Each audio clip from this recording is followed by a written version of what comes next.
Ladies and gentlemen, we are back. Malo on football. Friday afternoon, man. Beautiful Friday afternoon, I must say. Weather-wise, it's been a freezing last couple of days, man. But here we go, man. With regards to football, everything that is going on. So Malo on football, man, is just a platform, man, where I give my views on everything that's going on in the beautiful world of football.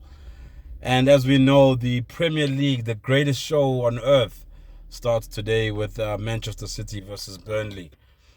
Looking forward to it, man. Football is what we do, man. It's what we love. It's been so many months without football. Obviously, there's the Women's World Cup that's currently going on. I think it's semi-final stages now.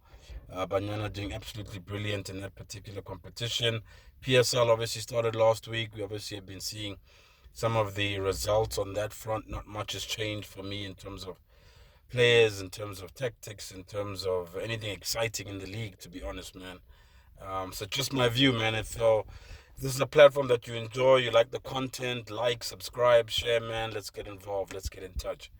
So here we go, giving my reviews on the Premier League season ahead. As I said, Manchester City versus Burnley this evening. That is the student versus the master. That's Pep Guardiola versus his former captain, Vincent Company, there, what should be a real interesting game. I think Manchester City coming from a defeat against Arsenal in the Community Shield. How are they going to approach the season? They've obviously won the treble. I mean, Pep's really pretty much done it all in terms of English football. Everywhere he goes, he just stamps his blueprint and philosophy on the league. It's done absolutely amazing. But how are they now going to maybe refresh the squad more, not even from a personnel point of view? We obviously know Riyad Mahrez has left. Gundogan has gone to Barcelona. There have been many changes in their side. They've signed um, a left back, obviously, or a centre back come left back. I think his name is Guardiola, very similar to Guardiola, actually, in the pronunciation of his surname. So, what is going to be new from a Manchester City point of view? We know he's obviously signed the midfielder there from Chelsea.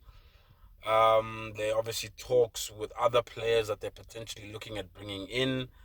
I'm hearing rumors of maybe another midfielder from Aston Villa, potentially in this Manchester City side. So for them, it's refreshing the squad. And I think when you win a championship, when you win a treble, and someone was saying this the other day, you don't need wholesale changes. You need two or three players just to plug in, just to keep the system. I did a video yesterday with regards to systems and patterns of football.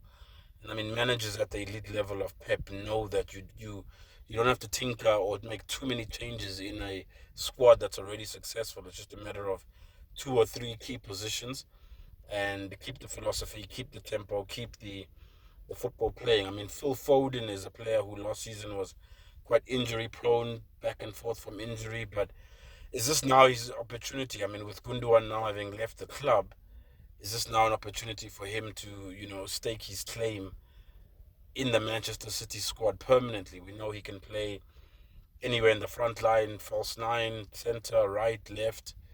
So there's an opportunity for him to maybe step up and say, look, I want a permanent place in the squad and I want to prove, what I can do. We all know the talent that Phil Foden is. But yeah, man, from Manchester City's point of view, how will their mentality be? A lot of people saying, the fourth league title, is always the hardest to get because it's never been done in England. Man United and other teams have won three in a row, but no one's been able to get four in a row. Who else for me? And I'll obviously give you my top four towards the end in terms of what I think. But I think from a Liverpool point of view, I think they've obviously lost a lot of quality players. Henderson leaving, Milner leaving, obviously Mane leaving the season before. A lot of experience, especially in that midfield area, that they've lost. So they're going to have to obviously. I know the transfer window's not over. They're obviously trying to. I think they made a bid for Caicedo from Brighton, so they're obviously trying to fill in the gap left by some of those midfielders. I really see Liverpool coming back strong. Maybe not to the strength that they were under, Klopp with Mane, with Firmino, who's also a player that's left, and Salah, who's obviously looking like he's staying. But I just feel that Liverpool will be better than they were last season. So I think watch out for Liverpool. From a Chelsea point of view, everyone's looking forward to seeing what Chelsea is going to do. My review on Chelsea is I feel Pochettino is a fantastic manager. I think he will need time. I think they are trying to assemble a good squad of individual players. You know, we don't know what they are I mean, it's basically a new team. I mean, they've literally sold 10, 11 players. Kai Havertz and the like, Kante, so many players having left this Chelsea team. So it's really a rebuild from scratch. So I think expect, patience. I think maybe give him a season, in my view, until they really start hitting the heights that potentially Chelsea expect. So for me, potentially a top 6 for Chelsea, maybe 5th, 6th place. I give Chelsea, but I think Pochettino will do well in the medium to long run. Manchester United. We've obviously seen one or two signings that they've made. I think for me the standout is Mason Mount, absolutely brilliant player. Has wanted to play for Man United. Good midfielder, attacking midfielder, can score goals, comes deep from the midfield. He needed a change. I think Chelsea just wasn't, I mean, it's his boyhood club, but he wasn't reaching the heights, or the club wasn't reaching the heights after they won the Champions League. So I think Mason Mount and Fernandes will be a good attacking threat, with obviously the midfielder there, just shoring things up from a midfield point of view. I think Man United, for me, the one point that I'm still not too sure about them is the centre-back position, as well as Onana. I think Onana, again, is going to be someone that's going to need time, and the fans, I made a video around, I just hope the fans don't get on his back too quickly. I think he's going to need time to settle into the high press of English teams, the physicality of the league, all the things that he's not really afforded in Italy at Inter Milan. So I think watch out for a lot of mistakes, in my view, with regards to him at the back. But I think after a season or so, Onana should be quite settled. We know, obviously, they're losing Harry Maguire. Looks like he's going to West Ham. So, a couple of changes in that Man United squad. They've signed a striker, Højlund, new, obviously, to the Premier League. So look forward to seeing what he can do. Arsenal, my team, I think really looking forward to this season. I think if there's ever an opportunity for Arsenal to consistently claim that top 4 position, we haven't been in the Champions League in a long time. It's going to be new for this squad of players, not a lot of them having Champions League experience, barring obviously Jesus and obviously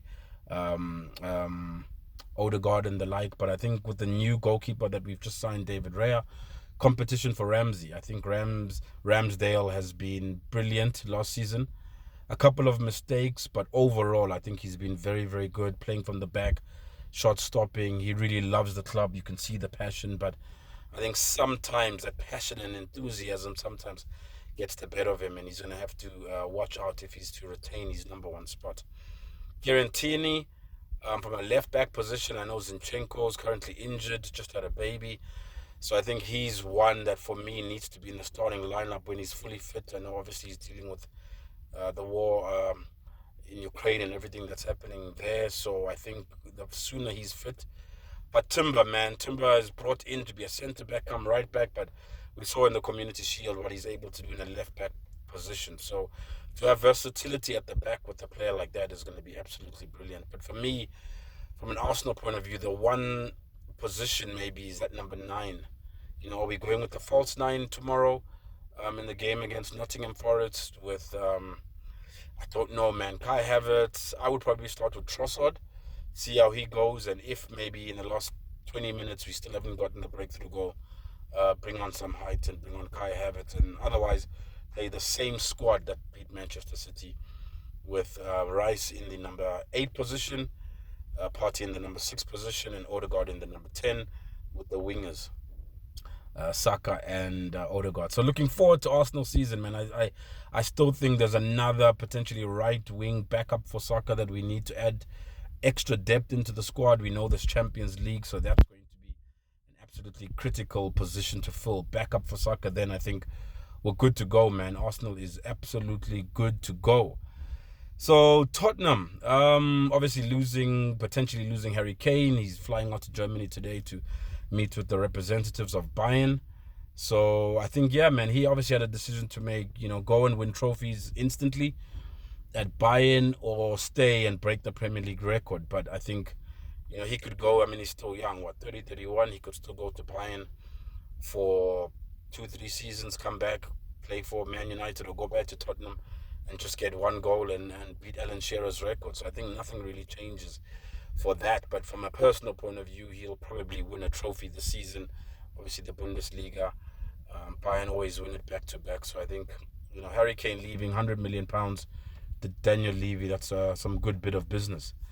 So yeah, man, regarding my top 4 predictions, I won't give it to you in any particular order for now, but I'm definitely going Arsenal and Manchester City, fighting it out for the league. My top 4 in any random order, I probably then also give it to Liverpool. I think Liverpool will secure the Champions League positions. And then I would say outsiders, I think Man United will retain Champions League. So I think that's my top 4 in any order. And I see Newcastle struggling this season. I think the weight of Champions League on a side that hasn't done too much in the transfer business might be a bit too much for them, juggling on all positions. And I think the newly promoted teams, Luton and them, I think will struggle this particular season. If West Ham also do not start spending the Declan Rice money, I think they will struggle as well. It's going to be a very, very tough season for them as well. They need to bring in some signings ASAP. So yeah, man, that is my top 4 in any order prediction for the season. I'm looking forward to it. It's going to be an absolutely cracker of a season. A lot of signings, a lot of transfers. Could Neymar possibly join the Premier League? Paqueta is being linked to Manchester City to fill that void of Gundogan. So a lot of moves, a lot of deals still to be done. I'll obviously post more videos as the days go, but sit back and relax and enjoy the Premier League season, which starts today. So yeah, man, those are my views and the season review on Malo on Football. We out.